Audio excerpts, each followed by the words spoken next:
έκτακτο το σημερινό το live. Νομίζω ότι από ό,τι βλέπετε στον χάρτη έχετε ήδη καταλάβει πού θα μεταφερθούμε. Ένα πραγματικά απίστευτο και σπάνιο, ίσως ανεπανάληπτο ελληνικό, έχει σημασία, ελληνικό έβριμα έγινε στην χώρα του Τατζικιστάν. Για όσους δεν το ξέρετε, το Τατζικιστάν, θα μικρύνω λιγάκι τον εαυτό μου για να καταλάβετε πού βρισκόμαστε. Δείτε εδώ πέρα Ιράν, Τουρκμενιστάν, Ουσμπεκιστάν, Κυργιστάν, Τατζικιστάν, Πακιστάν, Αφγανιστάν και Κίνα πιο μέσα. Είναι απίστευτο το έβριμα. Είναι απίστευτο επίσης το πόσο μέσα στην Ασία, στα βάθη της, είχε προχωρήσει το βασίλειο της Βακτριανής μετά από τον Μέγα Αλέξανδρο, και θα σας δείξω σε λιγάκι ποιο είναι το σημερινό το έβριμα, το οποίο το βρήκα και σε ελληνική εφημερίδα, καθώς επίσης και στους Greek City Times, η οποία είναι μια διαδικτυακή πλατφόρμα ενημέρωσης. Φυσικά, επειδή έχω πάρει από τους Greek City Times το άρθρο σχεδόν ολόκληρο, παιδιά, το βάζω κάτω στην περιγραφή για να μπείτε να το διαβάσετε αν θέλετε και στα αγγλικά. Εγώ έκανα την μετάφραση και θα σας μεταφέρω σήμερα αυτούσιο ποιο είναι αυτό το έβριμα. Σε κάθε περίπτωση οι αρχαιολόγοι ανά τον κόσμο δηλώνουν καταεντυπωσιασμένοι για αυτό το έβριμα, το οποίο θα σας το δείξω σε λιγάκι. Λοιπόν, να ξεκινήσουμε. Αυτό είναι το πρώτο έβριμα, το οποίο έχει για μένα ίσως λιγότερη σημασία. Είναι το πρώτο έβριμα, αποτελείται από διάφορους χαρακτήρες, όπως θα δούμε, οι οποίοι δεν φαίνονται να μοιάζουν με ελληνικά, και αυτό διότι πολύ πιθανόν να είναι γραμμένο σε κάποια μορφή γλώσσας της Σογδιανής ή κάποια αρχαία γλώσσα, ενδεχομένως που είναι συγγενής με τα Ιρανικά. Έτσι, αυτό είναι το πρώτο. Το δεύτερο έβριμα όμως, το οποίο έχει πολύ πιο μεγαλύτερη σημασία, είναι όχι αυτό, είναι αυτό εδώ, παιδιά. Θα φτάσουμε στον κύριο σε λίγο, τον οποίο είδαμε προηγουμένως. Αυτό είναι το έβριμα το οποίο έχει πάρα πολύ μεγάλη ιστορική, αρχαιολογική σημασία και είναι ανεπανάληπτο, και αυτό διότι, όπως παρατηρείτε, είναι ίσως από τα μοναδικά τα οποία ναι μεν είναι γραμμένο στη γλώσσα της Σογδιανής, αλλά οι χαρακτήρες του είναι ελληνικοί. Είναι νομίζω από τα ελάχιστα, αν όχι το πρώτο παγκόσμιο έβριμα που βρίσκεται. Δυστυχώς έγιναν πάρα πολλοί πόλεμοι σε εκείνη την περιοχή, όπως γνωρίζετε, διότι έχει πολύ μεγάλη σημασία να μάθουμε την ιστορία αυτής της περιγραφής, της επιγραφής, και πώς έφτασαν τόσο μακριά οι αρχαίοι Έλληνες, συγκεκριμένα στο Τατζικιστάν, που είναι για μένα τρομερό, έτσι. Πρόσφατα λοιπόν επικράτησε μεγάλος ενθουσιασμός όταν μια άγνωστη επιγραφή σε γραφή που συνδέεται με την ελληνική, αλλά μέχρι στιγμής μη αποκρυπτογραφημένη, ανακαλύφθηκε ψηλά στα βουνά του δυτικού Τατζικιστάν. Η επιγραφή αυτή που αναφέρει το άρθρο είναι αυτή εδώ. Έχει σχέση λοιπόν, αλλά δεν μπορούν να καταλάβουν και να την αποκρυπτογραφήσουν τι ακριβώς σημαίνει. Έτσι, προχωράω λοιπόν παρακάτω. Ένα λεπτό. Η ανακάλυψη αυτή έγινε από τον Σαγκίνοφ Χαϊτάλη, θα σας το δείξω σε λίγο, κάτοικο του χωριού Σολ στην περιοχή Χισόρ Σαγκίνοφ, ο οποίος ανέφερε το έβριμά του στις τοπικές αρχές. Μπράβο στον άνθρωπο, καταρχάς να πούμε, που παρόλο που το Τατζικιστάν είναι μια πάρα πολύ φτωχή χώρα, έτσι, πάρα πολύ φτωχή χώρα, θα μπορούσε άνετα να το χρησιμοποιήσει και να κάνει αρχαιοκαπηλεία. Εν τούτης, αποφάσισε να καλέσει τις αρχές και να το παραδώσει. Ενώ εδώ στην Ελλάδα, που δεν νομίζω οι κάτοικοι να είναι φτωχότεροι από τους κατοίκους του Τατζικιστάν, μην τρελαθούμε, υπάρχει το φαινόμενο της αρχαιοκαπηλείας σε τεράστιο βαθμό, δυστυχώς. Μπράβο λοιπόν στον άνθρωπο, θα σας δείξω σε λίγο και την φωτογραφία του κυρίου Σαγκίνοφ Χαϊτάλη.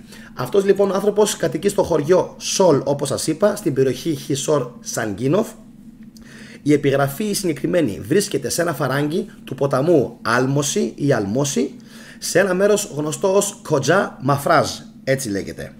Σε ύψος 3.000 μέτρων, που είχαν φτάσει οι άνθρωποι, Οι αρχαιολόγοι βρήκαν μια πυραμιδική προεξοχή βράχου με 3 γραμμές επιγραφής αποτελούμενη από 23 μεμονωμένα γράμματα. Υπήρχαν περισσότερα, αλλά οι σεισμοί τα είχαν κρεμίσει, αν και βρέθηκαν επίσης κάποια θραύσματα συμπεριλαμβανομένου ενός με 36 γράμματα σκαλισμένα σε αυτό. Θα το δούμε σε λίγο. Τα γράμματα στην πρώτη επιγραφή δεν έχουν ακόμα αποκρυπτογραφηθεί, αλλά είναι παρόμοια με μια επιγραφή που βρέθηκε στο Ντάστι Ναβούρ κοντά στο Γκάζνι στο Αφγανιστάν. Όπως καταλαβαίνετε, η επιρροή των Ελλήνων δεν έχει φτάσει μόνο απλά μακριά, έτσι. Αν το καλοσκεφτεί κανείς, και υψομετρικά είναι φοβερό αυτό. Δηλαδή δεν είχαν επηρεάσει μόνο τους πληθυσμούς εκεί πέρα, ας πούμε, σε διάφορα σημεία της Ασίας, ωραία, αλλά ακόμα και στα οροπέδια και ψηλά. Έχει πάρα πολύ μεγάλη σημασία, γιατί συνήθως στα οροπέδια ο κόσμος είναι αμόρφωτος και αγράμματος. Όμως εδώ βλέπουμε ότι αυτή η επιγραφή έχει γίνει σε βράχο στα 3.000 μέτρα. Γνώμη μου, καταπληκτικό. Λοιπόν, το κείμενο στον δεύτερο λίθο είναι γραμμένο με βακτριανικά, αλλά με ελληνικά γράμματα. Ελληνικά γράμματα. Είναι αυτό που σας είχα δείξει προηγουμένως. Αυτό εδώ. Ωραία. Στη γλώσσα λοιπόν της Βακτριανής, αλλά με ελληνικά γράμματα. Έχει μεταφραστεί και μπόρεσαν να καταλάβουν τι σημαίνει. Έχει λοιπόν πάνω μια επιγραφή που γράφει: αυτός είναι εκεί χάνεται το κείμενο, του βασιλιά των βασιλιάδων βήμα τάκτου. Αυτός είναι τελίτσες, του βασιλιά των βασιλιάδων βήμα τάκτου. Ποιος είναι ο βήμα τάκτου? Ο βήμα τάκτου ήταν γιος του Κουτζούλη Κατφίζ, σύμφωνα με το άρθρο, του ιδρυτή του βασιλείου των Κουσάν, ο οποίος κυβέρνησε περίπου το 89 με 90 μετά Χριστόν. Ενώ σύμφωνα με τον Μπομπομούλο, ο οποίος είναι από το Ινστιτούτο Ιστορίας, Αρχαιολογίας και Εθνογραφίας της Εθνικής Ακαδημίας Επιστημών στο Τατζικιστάν, η ανακάλυψη νέων επιγραφών στο Φαράγγι Αλμόσι αναπληρώνει τον αρχαιολογικό χάρτη του Τατζικιστάν με νέα μνημεία. Και εγώ θα προσθέσω, κύριε Μπομπομουλόεφ, όχι μόνο τον δικό σας χάρτη, αλλά ευτυχώς, και να είναι καλά ο άνθρωπος που βρήκε το έβριμα και το παρέδωσε, και τον ελληνικό χάρτη τον εμπλουτίζετε, και να είστε καλά. Μαζί λοιπόν με τις διάσημες επιγραφές που ανακαλύφθηκαν από το Σούρχ Κοτάλ και το Ραμπατάκ στο Αφγανιστάν, είναι παγκόσμιας σημασίας, αναφέρει ο άνθρωπος, και λέει ότι τον επόμενο χρόνο μια επιστημονική αποστολή θα συνεχίσει να μελετάει τη θέση της επιγραφής, όπου υπάρχει ένα μεγάλο νεκροταφείο. Θα με ενδιαφέρε πάρα πολύ αν εκεί θα υπάρξουν ελληνικά ευρήματα. Εγώ φυσικά θα τα παρακολουθώ όλα και θα σας ενημερώσω φυσικά αν προκύψουν νεότερα στοιχεία. Και επίσης λέει θα προσπαθήσει να συναρμολογήσει εκ νέου τους πεσμένους βράχους για να βοηθήσει στην αναδημιουργία ολόκληρου του κειμένου.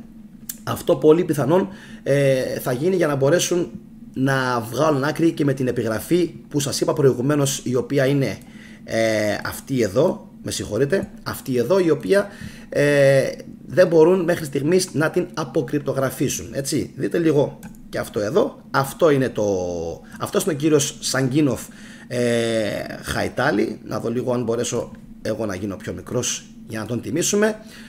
Εδώ, και αυτή είναι η επιγραφή. Μπράβο στον άνθρωπο, έτσι. Και αυτό, αλλά και το άλλο που σας έδειξα προηγουμένως, το έβριμα. Το άλλο τουλάχιστον μπορούσε σίγουρα να το πάρει και να το πουλήσει στη μαύρη αγορά. Αυτό εδώ πέρα λίγο δύσκολο, θα έπρεπε να κόψει τον βράχο όπως βλέπετε, και εντάξει, δεν νομίζω να έχει κάποιο νόημα.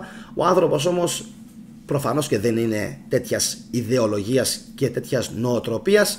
Όλο και κάτι θα μπορούσε να σκεφτεί και αυτός και οι αρχαιολόγοι προκειμένου να εξαφανίσουν το έβριμα.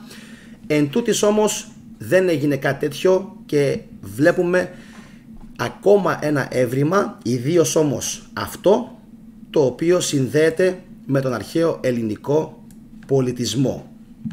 Πάντως εγώ μένω άφωνος και έχω να πω συγχαρητήρια στον άνθρωπο και πάλι που το παρέδωσε στις αρχές και που μπορέσαμε να μάθουμε ακόμα κάτι, δηλαδή μπορέσαμε να συμπληρώσουμε ακόμα ένα puzzle για τον αρχαίο ελληνικό πολιτισμό και ιδίως για το βασίλειο της Βακτριανής. Επίσης να σας πω ότι συνήθως βρίσκουμε κι άλλα πολλά ευρήματα ελληνικά, όπως για παράδειγμα αυτό εδώ, το οποίο είναι νόμισμα του Δημητρίου του πρώτου της Βακτριανής. Συνήθως εκεί πέρα έτσι τους απεικονίζουν και με σαν προβοσκίδα, δεν ξέρω αν το βλέπετε εκεί, ελέφαντα.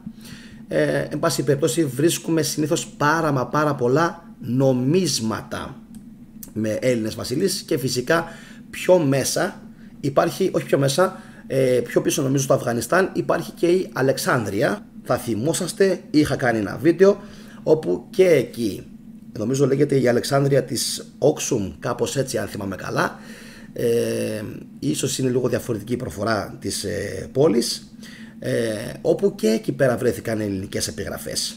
Και εκεί φυσικά εκεί πέρα υπάρχει ένα ολόκληρο βασίλειο το οποίο είναι θαμμένο κάτω από την έρημο, όπου βρίσκουμε πάρα πολλά αρχαιολογικά ευρήματα, υπάρχουν οικείονες, υπάρχουν νομίσματα, υπάρχουν επιγραφές, υπάρχουν δηλαδή στήλες, βρίσκεις τα πάντα εκεί και είναι απορίας άξιων πως δεν έχει γίνει η Εσχάτη. Μπράβο, πολύ σωστός ο Βασίλης ο Δημητρίου, μπράβο Βασίλη. Αλεξάνδρεια η Εσχάτη, γιατί βρισκόταν κυριολεκτικά στα πέρατα της γης. Τι άλλο να πούμε παιδιά, είναι πραγματικά εντυπωσιακό το πόσα ευρήματα σκάνε μύτη παγκοσμίως ελληνικού ενδιαφέροντος. Εγώ βέβαια είμαι σίγουρος ότι αν είχε γίνει σωστή δουλειά από τη δεκαετία του 50-60, έτσι, θα είχαμε βρει σίγουρα αρχαία ελληνικά ευρήματα και στην Νότια και Λατινική Αμερική, και δεν αναφέρομαι σε 1, 2, 3, αναφέρομαι σε περισσότερα. Είμαι σίγουρος ότι τα βρήκαν οι φίλοι μας εκεί, οι φίλοι μας οι Άγγλοι, οι Αμερικάνοι, και τα εξαφάνισαν για να μπορέσουν φυσικά να δικαιολογήσουν το δικό τους αφήγημα, τους Ινδοευρωπαίους και όλες αυτές τις κοτσάνες τις οποίες έχουν αναφέρει έτσι κατά καιρούς. Λοιπόν, νομίζω αυτά για σήμερα. Κάπου εδώ έφτασε το βίντεο στο τέλος του. Να μην σας ταλαιπωρήσω άλλο. Κάντε ένα like αν το βίντεο σας άρεσε. Έχει πολύ μεγάλη σημασία το like σας που το δίνετε. Οπότε like αν το βίντεο σας άρεσε. Συνεχίστε να παρακολουθείτε και άλλα βίντεο στο κανάλι της Θετικής Δοπαμίνης και θα τα πούμε τις επόμενες ημέρες. Καλό βράδυ σε όλους. Γεια σας.